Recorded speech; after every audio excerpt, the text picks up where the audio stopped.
Hi everyone, welcome back to my channel. My name is Krista and this is the third video in my 4-part meditation series. So today we're going to be looking at a specific theme that I'm calling Nyam meditation, outer body experience, and astral travel, a fair warning. So I went through some of the basics in my first two videos with regard to sitting still, creative meditation, and also what Nyam meditation means and what outer body experience or OBE and astral travel might mean for your meditation experience. So currently I have 7 things that I want to look at with regard to the Nyam meditation and OBE and astral travel. And I have a fair warning beside this because I think it can take you away from your sense of reality. It's a very unreal feeling. So I'm going to make this video fairly brief and concise and then finish up with the final video, which I'm excited to get to. That's where all the cool stuff is with regard to what may happen after some of these profound experiences if you do encounter OBE and astral travel. So some things that I want to talk about today with regard to a fair warning have to do with your mental and emotional health during this process or encounters with visions or apparitions and that type of thing. So just through the list here, let's begin with number 1. OBE and astral travel can feel freeing, exhilarating, and blissful. I just have some notes here if you see me glancing down so I stay focused. It's true. So the meditation experience is, to build compassion, to build perspective, appreciation, calm, and a sense of joy, right? And this will occur. So the more that you practice this meditation experience, the more this will occur to you. You may or may not experience OBE or astral travel. This is for those individuals who are experiencing this. It could happen relatively quickly in your meditation experience. It could take a decade. So depending on who you are, how you're meditating, how often you meditate, and so forth, you can experience this. So it will feel blissful, and you'll know the difference between coming out of an ordinary meditative experience where you just feel a little bit calmer, a little bit more relaxed, you can breathe a little easier, go about your day, not much really happened, you can't really remember anything like you would remember a dream, for example. You just feel a little bit lighter. It's nice. And it's certainly what I felt for the first year, 10 or 12 months into meditation, for example. That's exactly what it was. I just felt a little bit more calm. It wasn't until maybe this almost year and a half, just approaching 2 years into the meditation process for me, that I was encountering, these visions and apparitions. And that's when I started to differentiate between maybe this sort of calm feeling and this blissful feeling. So your experience is unique to everybody else's. I don't expect you to have the same experience I did. I wouldn't even say it's going to be the exact same as anyone else's in particular. The only thing that we're all going to do that's the same or similar as meditators is sitting still and staying still, right? That's it. That's all we're going to do that's identical. You're going to have, for example, your particular music that you like in the background, or the place that you sit is going to be very particular to you. Your outer body experiences, or astral travel as it were, will be very unique to you. And in that vein, I do think that that's critical to your own health and well-being, because these are particular to your own story and to your own personal development. So it's really important not to compare your experience to someone else's, or to try to say do or feel or encounter what someone else has experienced. Just go with it. Just go with the flow. I do like the quote, comparison is the death of all acceptance. Just accept your experience as beautiful, unique, that's unique to you. Just accept your experience as a beautiful, unique endeavor of your own, and roll with it. and be grateful. So the second thing in my list here is that meditation is a tool towards self-discovery. So there's so much you can do with it. There's so much you can learn. There's so much you can encounter with meditation as a tool. But just remember that it's one portion of your personal development and health and well-being. So other things you're going to want to allow into your life and to allow yourself to practice, you know, in addition to or in conjunction with the meditation process, for example. You know, yoga might be one of those things, exercise of any sort, maybe seeing a counselor or therapist for any, you know, obvious trauma or concerns that you have, you know, looking at any addictive issues in your life, addictive, whether it is with people or processes or habits, you know, just take a look at these outside of the meditation process and get a handle on those in conjunction. You know, you're not in a hurry. There's no, it's not a contest, right? This is all unique to you.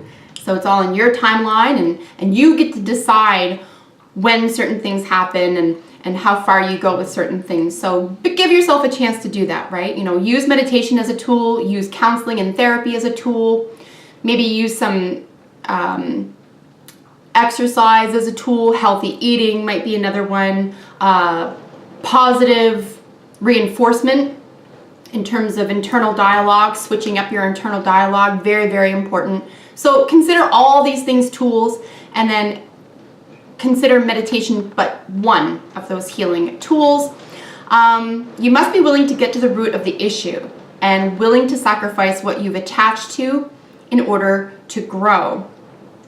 So what I mean by that is you have to be willing to accept change and be willing to grow beyond where you currently are. See, this is the whole point of using tools to allow ourselves to get to whatever that is for you, the next level, the next part of your life, the next theme, you know, the next layer, however you want to call that for yourself.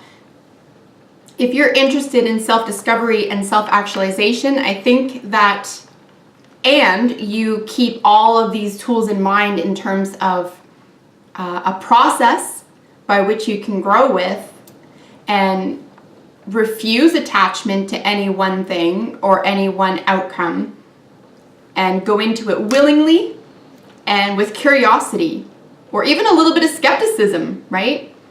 I think that you'll be much, much happier, and a lot of things will begin to occur for you on their own, you know, sort of organically. I want to take a brief moment and look at the terms skepticism versus cynicism as well. I think that cynicism is a little bit cold, it's a little bit deadly, it's kind of hopeless. I wouldn't go into this cynically. For example, if you have your doubts about meditation or the experience or even the science behind it, why don't you go research it and look it up and find out for yourself how powerful it is, even as a scientific outcome, okay? It's quantifiable. But cynicism isn't going to help you achieve anything. It's pretty hopeless. Skepticism, on the other hand, I find can be a little exciting. You can consider it a challenge. You can go into it with an open mind and still sort of, you know, I wonder what's going to happen, but, you know, fearlessly and willingly. So maybe approach this meditation tool a little skeptically, with a little curiosity. And I think it'll be easier to appreciate the experience and the outcomes, and it's just a nice attitude to have toward self-development and self-actualization.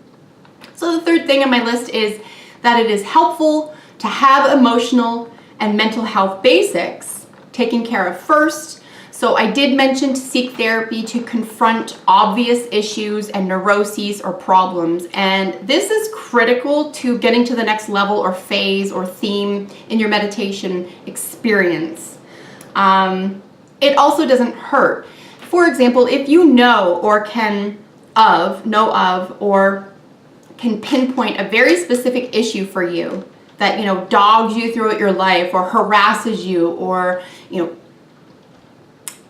invites anxiety or depression, and you know what it is, right? So as an example, when I was 10, I almost drowned. This isn't true.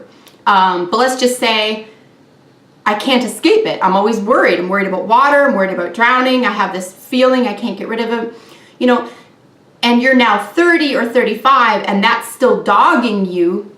Maybe take what you already can identify, okay, to a therapist or counselor and start working through that, because that's a very obvious hurdle.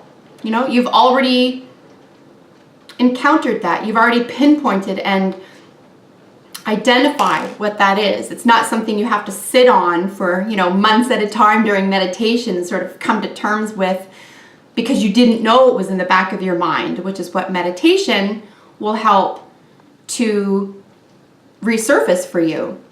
Something that you already know that is bothering you or creating trauma or unresolved trauma in your life is something that I encourage you to go seek professional help for, either before your meditation process or during. You can do it at the same time, sort of in tandem. But again, they're both tools, so use them to your advantage and use them for self-development and actualization. The fourth thing in my list is that many people who experience Nyam meditation have breakdowns and can invite mental disarray. You may also encounter isolation and sadness. So that's what my notes say. This is somewhat true for me in my own experience. In fact, after I had such blissful, profound experiences in OBE or astral travel during meditation, I couldn't talk to anyone about it. No one understood what I was talking about. I couldn't find anyone to relate to. I found that it was so overwhelming that I ended up trying to talk to priests and Buddhists and monks. And I was reaching out to whomever would talk to me about what I considered a spiritual or Gnostic experience because I didn't know what to make of it. And it was rather lonely, okay? So there aren't going to be a lot of people who are going to talk about this with you. And even reading up on the literature, if you go online like I did after these experiences, looking at just regular individuals around the world who might have had these experiences, who might be writing about them, I did find 3 different individuals who were writing about their own sort of Nyam or OBE meditation experiences, and they were not happy with them. I might mention at this time that they were all men. I don't know if that has anything to do with it. I think men and women generally have different concerns and themes, particularly as you get older. So I am almost 47, for example. Someone who's a little bit younger may have, a younger woman, for example, may have some similar issues that I do during meditation, but at a different level, at a different age. Someone older than me, same thing. So I think we have different things to work through. But like I said, the meditators' experiences who encountered Nyam meditation found it profoundly revealing and blissful, but not after the fact. They found it daunting, overwhelming, isolating, and a little bit depressing. And I just want to speak to that briefly for a moment. I do understand that, and I did somewhat encounter that. I think there is a little bit of a sadness that can come after these types of profound experiences that you don't really expect, okay? And further to that, you can't really talk to many people about it. You have to just sort of integrate it into your everyday life, try to make it a very positive thing. But I think at the end of the day, what we want to do is say that it's okay. It's okay to be sad. It's okay to even, you know, feel sorrow. Okay, and I think this might be even some of the sadness that could arise after these types of profound experiences. Certainly in my case, I didn't have a lot of, I would say, you know, internal emotional expression. So what I mean by that is that I'm normally, like I am today, for example, I'm expressive. I can say what's on my mind. I can get my point across. But this is all sort of coming from, you know, an intellectual or a cerebral point of communication for me. If I were to sit here and talk about my feelings, for example, that's very, very different, okay? And, that's feelings versus my cerebral self. I'm not really comfortable, or I wasn't really comfortable in my feelings, and I had to tackle that. That was a whole new issue for me. So you may encounter these types of things. Don't be afraid of them. Just recognize that they may occur for you, and it's not a bad thing. It's not a bad thing or a negative thing to have feelings or to feel sorrow or to long for an escape that you had a taste of or that you had an encounter with. I think what we want to do is maybe flip the script on that and just say that sorrow is, it's the opposite of joy. And we're supposed to feel both of these things. So remarkably, letting yourself get through the process of feeling maybe sadness or sorrow, what it will do is to help you to appreciate and, further develop your feelings of joy and happiness, right? Because they sit on the opposite sides of each other. So being in your feelings in this environment, in the meditative environment, before, during, and after is very, very positive, right? You don't want them to overwhelm you.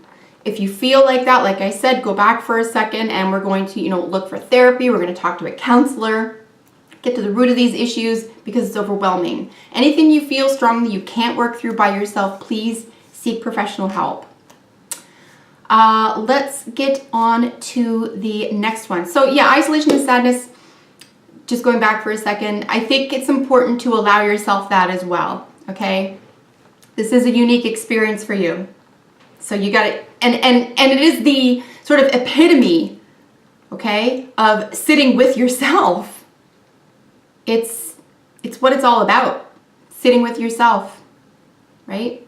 You get to take care of yourself. You get to love yourself, help yourself, soothe yourself, create a new self, right? So consider this, a beautiful challenge for you and not a terrible thing. But in all seriousness, if you feel like you can't for whatever reason, or that it's a feeling of it's an intense collapse versus an intense release, then please reach out. You can always talk to me or talk to a meditative professional or a counselor professional. So we have 3 more and then I will finish up this video for you. So the 5th in my list is to begin from a place of mental, psychological, and physical wellness for optimal health. So this just ties into the point that I just brought up about, if you experience disarray or sadness or isolation after these profound experiences, maybe it's a good time to just, step away from that for a little while and go look at maybe other themes that need immediate attention, like your physical health, your mental health, your psychological health. Something as simple as exercising, choosing an exercising regime or practice that you enjoy, developing a relationship, a loving relationship, volunteering somewhere, giving of yourself, starting a brand new habit, like a positive habit, okay? Picking up a hobby or a goal that you had put aside before. You're going to try to help yourself out of feeling down by giving yourself a leg up, right? You want to help yourself up. So if you feel for some reason that you're about to get into meditation or you're trying it and it's not working for you, or it's bringing up more sadness than you're willing to cope with right now, how about just saying, I'm going to put meditation in the back burner for now. I'm going to go look at some major themes and issues in my life that need tackling. And then I'm going to come back to meditation when I have some themes, even if they're not under control, they're being assessed and evaluated and you're working through those in a healthy way. Psychological, mental, and physical, right? You want to be healthy and aware and willing. Right? You want to have an open mind. So no prejudgment even of yourself. All right, second to last, consider journaling the experience. Avoid getting trapped in the pleasure and bliss of bodily escape. Integration is key. So this is what I did. I really didn't know what to do with the experience after a while. Like I said, I talked to or I tried to reach out to several people who were not helpful or interested for their own reasons, except for one gentleman who is a Buddhist monk, and he was extremely kind and helpful with regard to this journey for me, and also an author of a book, and I will put these sources that I'm referencing in the description for the video below for you to check them out. There was an author of DMT, the spirit molecule, Strassman, Dr. John Strassman. Actually, I wrote to him as well because of his medical studies. Now, he used drugs, DMT, to, you know, induce his patients into these, OBE, or altered states of mind, and then, you know, recorded the process. So I thought he would have a nice background in what this might mean if someone were to meditate on this and have similar experiences, for example. And he was lovely. He was very kind, and his advice, frankly, was to integrate the experience. So, in other words, don't get trapped, don't possess, don't get attached, right? Like we talked about in the first two videos, we're going to avoid attachment to outcomes, and we're just going to be in the moment. We're just going to be there with it. And if something is troubling us, or it's heavy, or it's profound, we're going to sit with that, and we're going to let that take its course, okay? And there's no rushing, because it's unique to you. It's your experience. This is what you need to do. So consider journaling your own experience. Whether you share it with someone else or not, that's neither here nor there. I found the journaling experience to be very helpful and profound in terms of helping to piece together a little bit of a story, as it turned out, that had developed during my years of meditative astral travel. And I ended up writing a little book, a little novelette out of it, and illustrating it as well. So it can be fun and exciting and creative. And you can also create, you know, a physical version, okay, to share with others who may be interested in this, or even for posterity, even to keep around for the records. You know, if anyone is interested in what it's like for an ordinary person to experience these types of things. So it can be very therapeutic as well to write it all down and just come to terms with what you've experienced. So try to have fun with it. Try to have fun with it and let it make you feel good, and don't feel bad about feeling good or scared or anything like that. You know, trust in the process and trust that it's right for you. And the very last thing that I want to mention in this video is to consider listening to audiobooks or lectures for free on YouTube, especially, okay? You can, if you can travel and if you have money to go see specific people in person that you really enjoy and who inspire you, please do that, okay? Please, you know, if you found someone who inspires you, who's all about health and happiness and freedom and self-actualization and love and joy and the betterment of yourself and the world around you, then go see them, right? If you can't, or you would rather not, you can rely on YouTube. It has an enormous amount of information on it for free. So 2 individuals that I'm going to suggest you looking up, just because they have a big library of information, and I know one of their videos is going to be attractive to you, is Louise Hay, and the other individual is Wayne Dyer. Now, they are both deceased. Louise Hay passed away, I think, just a couple of years ago. Wayne Dyer passed away, I think, in the early 2000s. I did not pay attention to these people while they were really... I did with Louise Hay, because someone introduced me to her several years ago. But I promise you, 10 years ago or 15 years ago, when Wayne Dyer was alive and he was espousing all this beautiful language and actuality when it came to love and compassion and generosity and personal growth, okay, and the development of the physical and spiritual self, I never thought twice about it. I wouldn't have even listened to 2 minutes of it.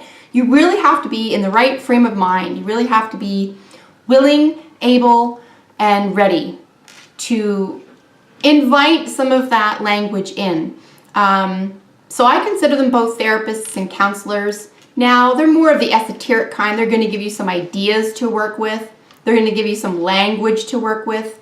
They're not going to pinpoint any specific issue that you're dealing with. That is for a therapist or counselor for you to work through with. But in terms of general health and wellness ideas and concepts and language, I really admire those two individuals. And like I said, they are free for you on YouTube. They have a huge amount of programs, lectures, and audiobooks to choose from. And they have helped me. I don't even have the language to thank them properly for what they have added to my life. So I know that they'll do a great job for you too. So give that a chance as well. So whether or not you're in therapy or counseling, give that a chance. Again, go into it skeptically if you must, just not cynically, okay? And try to have a good time when you're doing all this. Try to remember this is it's just a process. It's just a good time. It's just an experience. So try to have a little bit of fun with it. Be patient and keep a sense of humor. So that is my 7 things that I wanted to add for this subject in the series. So we're going to move on to video 4, and we're going to look at meditation, mysticism, Gnosticism, and surrender. So thank you so much for joining me for the 3rd video in the meditation series. I look forward to seeing you in the next video. Take excellent care. Bye for now.